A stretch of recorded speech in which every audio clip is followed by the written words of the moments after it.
Aujourd'hui, une victoire à Roland-Garros rapporte 2,4 millions d'euros. Et qu'on soit un homme ou une femme, c'est le même chèque. Mais ça n'a pas toujours été le cas et il y a une femme qui s'est battue pour cette égalité, notamment à l'US Open. Il s'agit de Billie Jean King, que tu connais sûrement grâce au film Battle of the Sexes, ou peut-être juste parce que c'est une des plus grandes joueuses de tennis de tous les temps, accessoirement. Dès ses 12 ans, elle a voulu mener des combats contre les discriminations. Elle fait un constat. Tout le monde porte des chaussures blanches, des chaussettes blanches, des vêtements blancs, et tous les joueurs sont blancs. Et elle dit que c'est à ce moment-là qu'elle a décidé de lutter pour la liberté et l'égalité des droits entre toutes les personnes. Mais elle se dit que pour être entendue, pour que son message passe, il faut qu'elle soit numéro 1.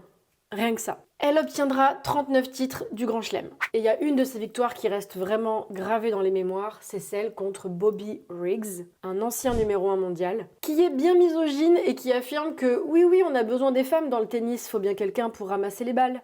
Il affirme aussi qu'aucune joueuse en activité ne pourrait battre un joueur retraité. Billie Jean King, elle le prend au mot, elle l'affronte et elle le bat en 3-7 devant 90 millions de téléspectateurs.